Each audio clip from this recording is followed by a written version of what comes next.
They always say you'll know. You'll feel it in your bones, or your gut, or the way she closes the door just a second too fast behind her. I didn't feel anything. That's the part that embarrasses me the most. My name's Joseph. I'm 41. My wife is Louise. We were building our dream house when she started cheating on me. And this is how I found out about it. Louise and I had one of those Pinterest perfect plans. Vision boards, whiteboards, little jars with paint samples and tile fragments. We had diagrams of light angles. That's how committed we were to the idea of light. Morning light, afternoon glow, moonlight through high windows. She said, "A house should feel like it breathes with you."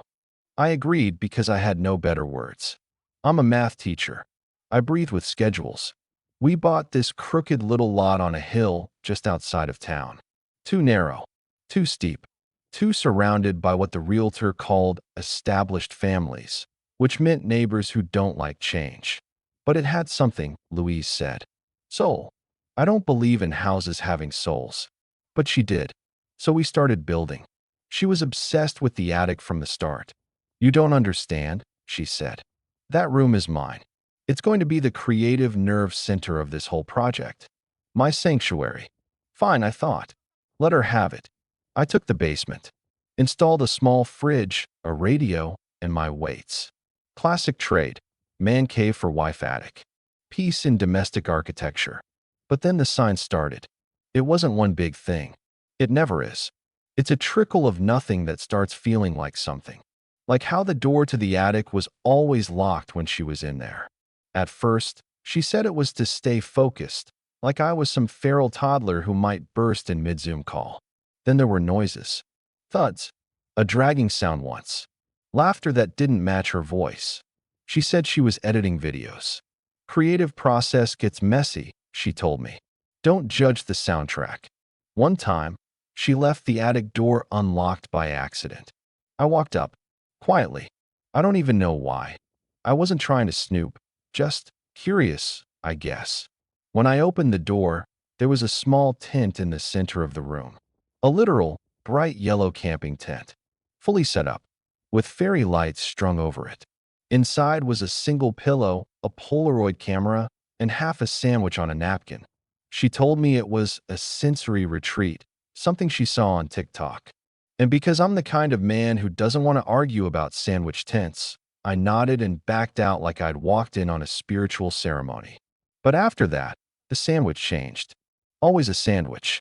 Sometimes peanut butter and jelly. Once a panini. She doesn't even own a panini press. Where was she getting these? Then the shoes started appearing. One day I went up there, with permission, and next to the tent were boots. Not hers. Big, muddy, like someone had stomped through a field. She told me they were a metaphor for grounding energy. She looked me in the eyes when she said that. And I believed her. Because it's easier. But it was the cologne that did it. One day, I hugged her after dinner and smelled it, something sharp and citrusy. Not the laundry soap. Not our shampoo. Something male. "I think our plumber uses cologne," she said. We hadn't had a plumber in 6 weeks. That's when I bought the camera. A tiny, stupid thing from a discount tech site. It looked like a smoke detector. I installed it right above the attic door, behind a beam. I told myself it was for security. That was a lie. I told myself it was temporary. That was also a lie. What I really wanted, and I still don't know why, was to catch her being normal. I wanted the camera to show her, alone, making TikToks with fairy lights and sandwiches and noise-canceling headphones. I wanted to be wrong. What I got was not that. I'll tell you what I saw in that footage soon. You need to understand how weird it was first, how long I lived in that in-between state, not knowing if I was crazy or just married. Let me say something first, something no one tells you about betrayal. It doesn't explode. It drips. It seeps in through your ceiling, coats your furniture, and settles into your coffee without you noticing. You sip it. You go to work. You breathe it in like the air was always poisoned and everyone else just got used to it. In the beginning, I wasn't looking for evidence. I was looking for relief, for a reason to tell myself I imagined it. I didn't want to find out she was cheating. I wanted to catch myself being paranoid. That's important. Because when you set up a hidden camera in your own house, the house you're building together, the house with custom windows and hand-picked stone, the one with 3 sinks because she said a marriage should never be bottlenecked at the faucet, you don't feel like a man protecting his home. You feel like a man building a jail cell for his hope. The camera ran for 6 days before I checked the footage. I'd walk past it every day, look at the little red light, tell myself I didn't need to check, that she was fine, that the noises were just creative noises, that the second toothbrush I found up there was maybe a metaphor for something, that she was still my wife, that we were just evolving. But then she smiled at her phone during dinner, and not in the way people smile at memes or cat videos. It was that small, tight smile, the kind people use when they're being seen by someone. So I checked the footage. It was a Wednesday, rainy. I was supposed to be comparing standardized test scores. Instead, I opened the hidden camera app on my phone and scrubbed through the video in silence. The first thing I noticed was how little I actually knew what she did up there. She paced. A lot. She made exaggerated hand gestures like she was rehearsing for a play. She ate in a very methodical, almost clinical way. Bites every 10 seconds, chewed 12 times, swallowed, reset. One day she brought up a mannequin torso. No explanation. Just walked it up under her arm like it was groceries. Set it in the corner. Put a scarf on it. Stared at it for an hour. The next day, it was gone. But then, day 4, I saw it. A man, entering our house. My house. Through the back door, which she'd apparently started unlocking for him in advance. I stared at the footage like it was buffering on a bad connection, like if I just waited a few more seconds, the context would appear. Maybe it was a contractor. Maybe she was filming some kind of weird performance art. But no, he walked up the stairs. Confident. Casual. Like he knew the place better than I did. He didn't even knock on the attic door. He just entered, and the door closed behind them. That was the first time I laughed. Not a bitter, cinematic laugh. Not a scream in the shower laugh. A stupid, disbelieving chuckle. Because this wasn't just betrayal. It was something far dumber, far weirder, far more domestic than I had prepared for. You know what the first thing I said to myself was? Who the hell wears sandals with socks to an affair? Because that's what he wore. Sandals. With thick white athletic socks. Into my sanctuary. I hadn't even seen his face yet. But I was going to. And when I did, things got much, much worse. Before I go any further, you have to understand, the house wasn't just a house. It was our thing. Our shared dream. Our project. Our therapy. Louise said it all the time. If we can build a house together, we can survive anything. Which, in hindsight, sounds a lot like foreshadowing. Like the kind of thing you'd hear in a documentary before everything collapses in slow motion. We'd been renting this cramped townhome for 4 years. Beige carpet. Neighbors who cooked aggressively. The kind of place where you could hear someone flushing on another floor and guess what they ate for dinner. So the house, the dream house, was a way out. We called it the blueprint. Yes, with a capital B. Louise even made a little folder labeled the blueprint with tabs like mood board and sacred geometry. I let her run with that. I was in charge of structural things. Load-bearing walls. Measurements. The dull, necessary parts. She cared about the vibe. She chose everything with a sense of spiritual importance. The front door had to face east, so the energy enters gently.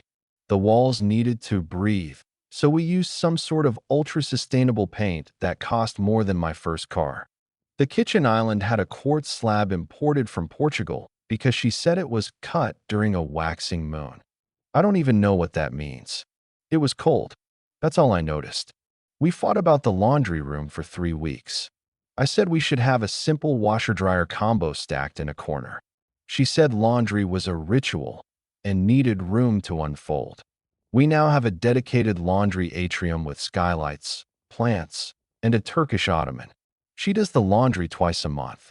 I sit on the ottoman and fold things out of guilt. But we were happy, or pretending well enough to pass for happy.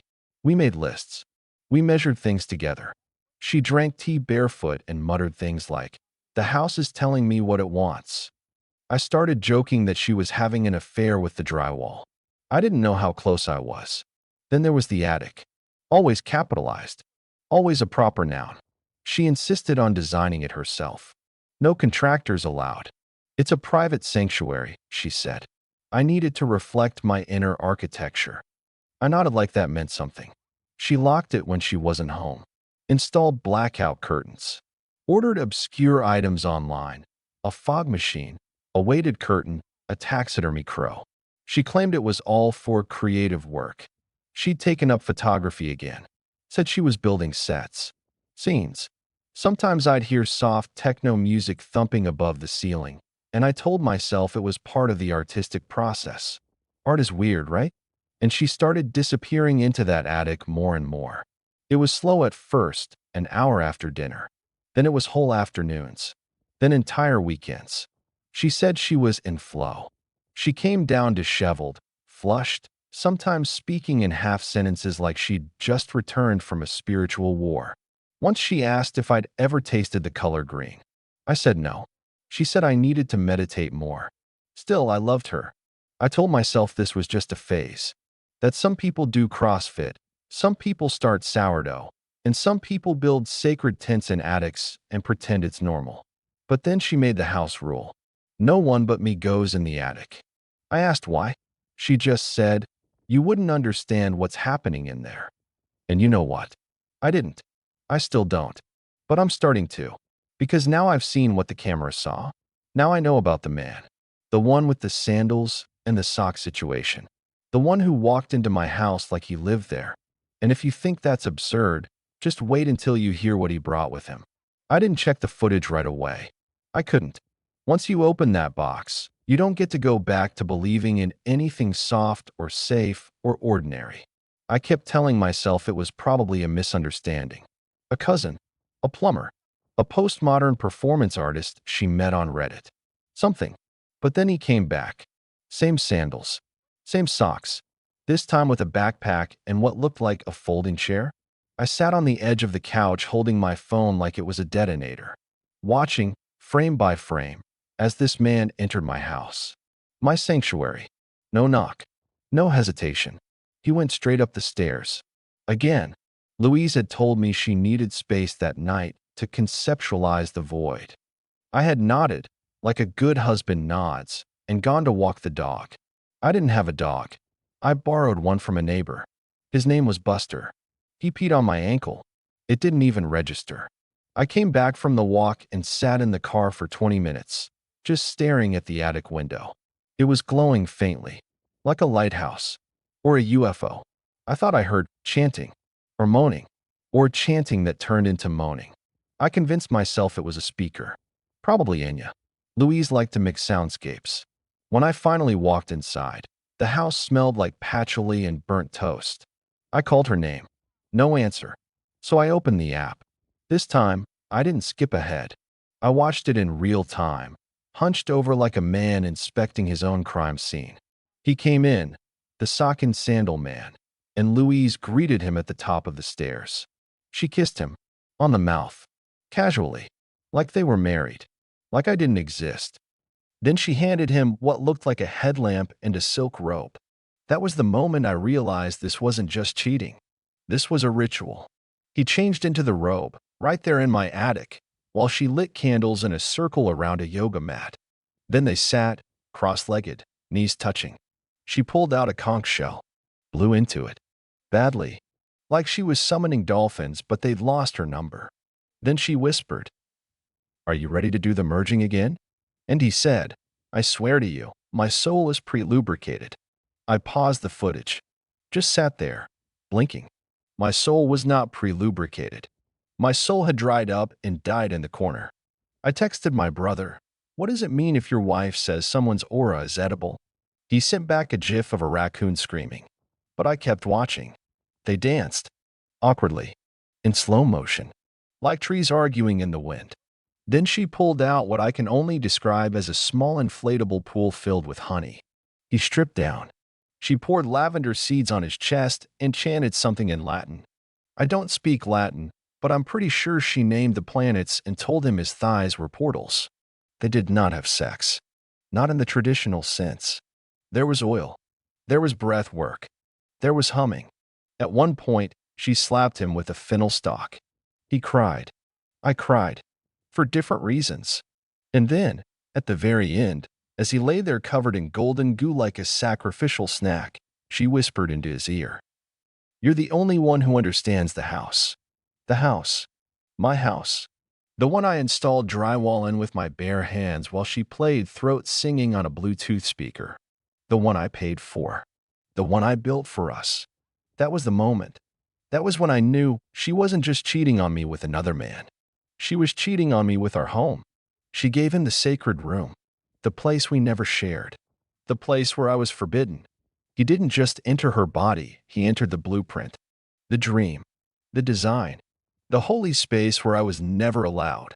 And all I could do was sit there and whisper to myself. Why the hell does he still have his socks on? It's strange, the things you start to notice in hindsight.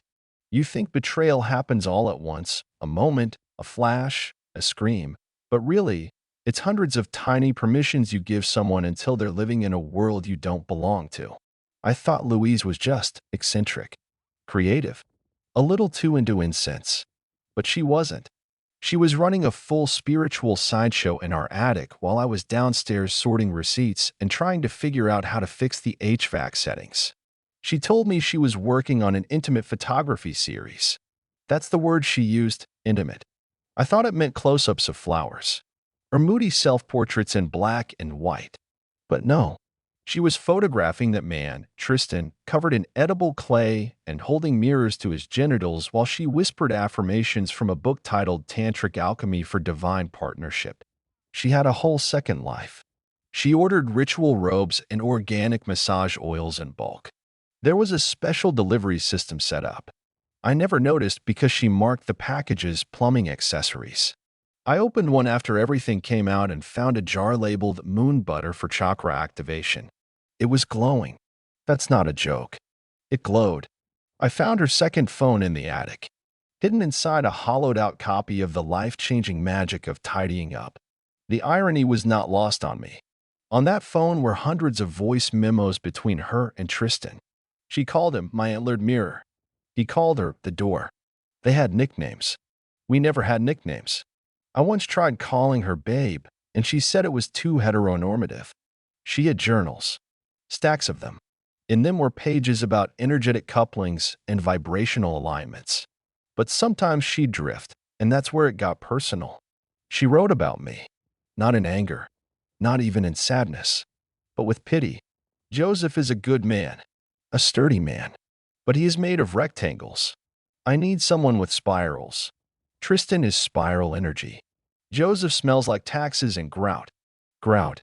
I laid every tile in that house with my bare hands while she smeared almond paste on a stranger's chest and called it healing. She started fasting on Thursdays, claiming it helped her clear space for visions. I thought she was doing intermittent fasting like every other health podcast lunatic. Turns out Thursdays were their merge days. She didn't want food. She wanted clarity while they meditated in poses that looked like Cirque du Soleil warm-ups. I found a diagram. It was labeled Sacred Geometry of the Body's Mouths. I still don't know what that means. I hope I never do. When I was at work, she wasn't working.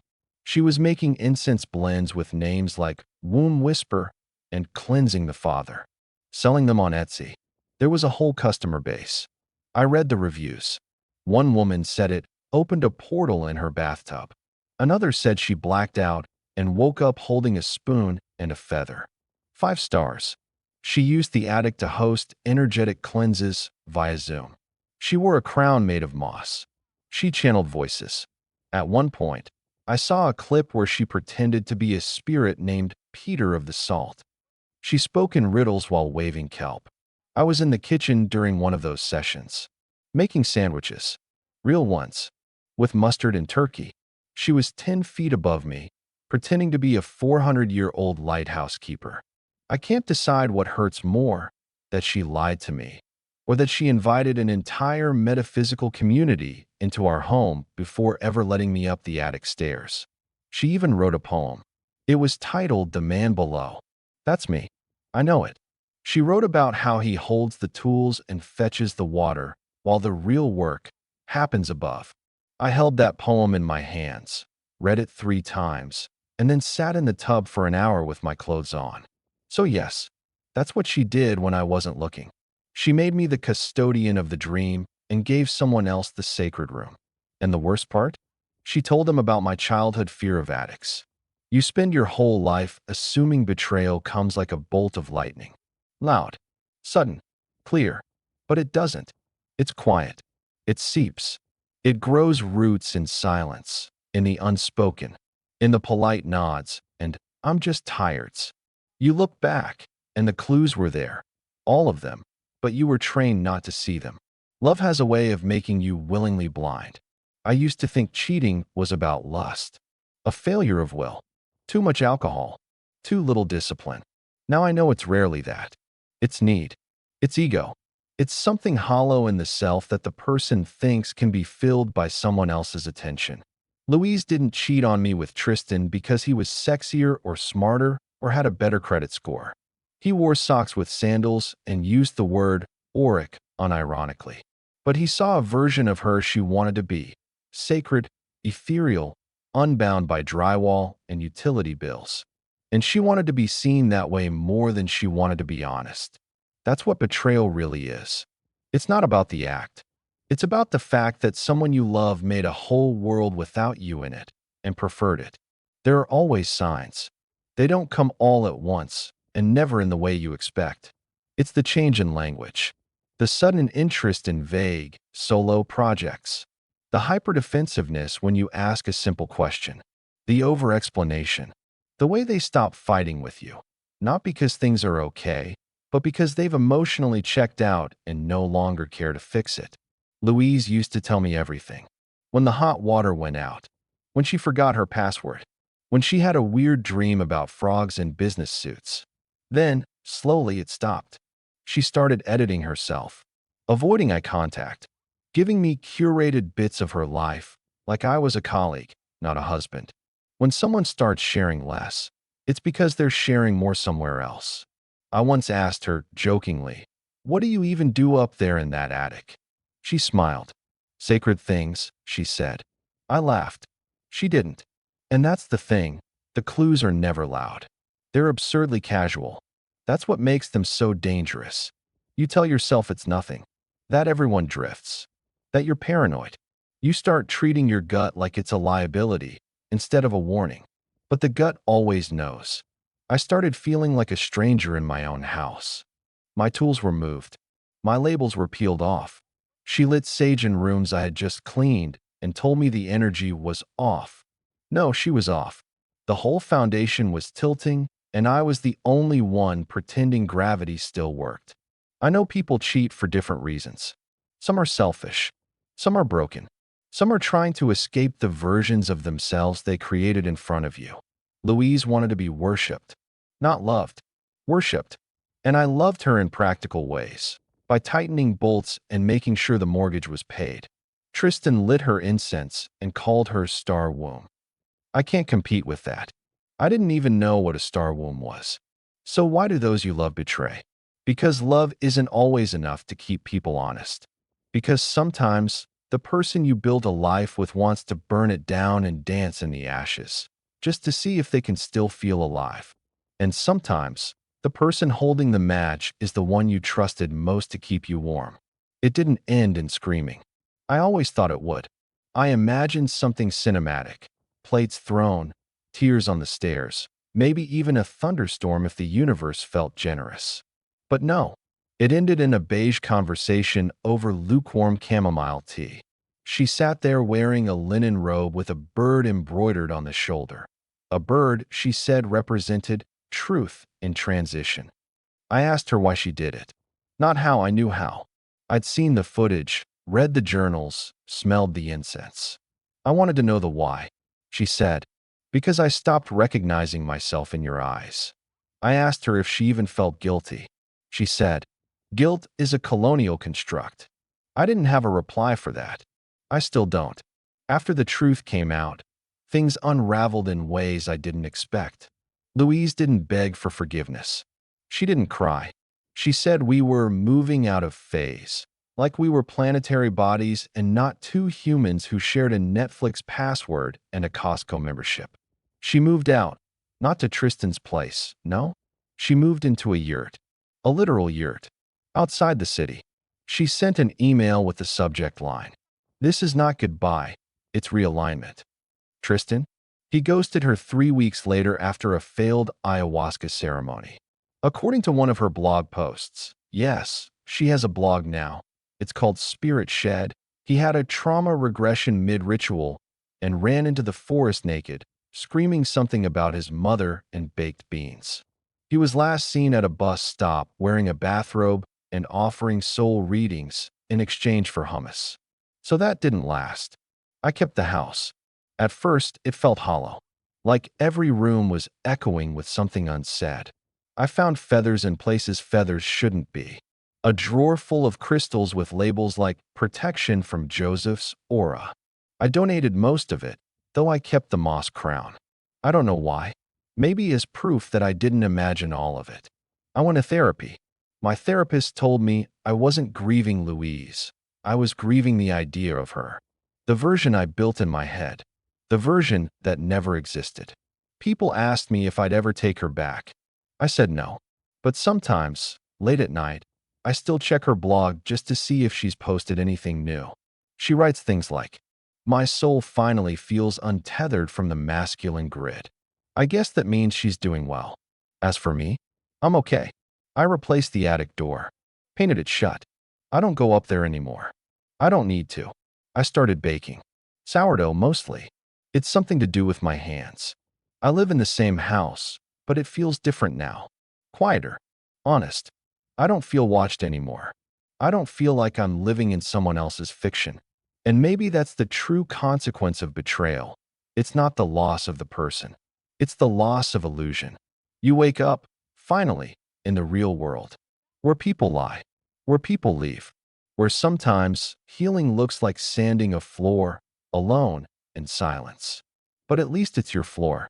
And this time, no one's pretending it's sacred. You don't think it'll happen to you. You don't think the person you brush your teeth next to for 7 years will one day burn sage in your attic and let a man named Tristan anoint her feet with coconut oil in your home office. But here we are. I used to think betrayal was the worst thing that could happen in a relationship. Now I think the worst thing is pretending. Pretending everything's fine. Pretending the silence isn't growing teeth. Pretending you don't see the shift in their eyes when they say your name. I loved Louise. I really did. I loved her like you love a blueprint, something with potential. But love, real love, doesn't live in potential. It lives in floors that creak, in arguments about shelf height, in shared meals that don't require moon chants. I don't hate her. That's the most absurd part. She wanted to become someone else, and I just happened to be in the room when she did. So now, I make bread. I listen to jazz. I talk to my neighbor, Gerald, who swears by composting and keeps offering me eggs. Life is quieter. It's real. It creaks. But it doesn't lie. And that's something. That's mine.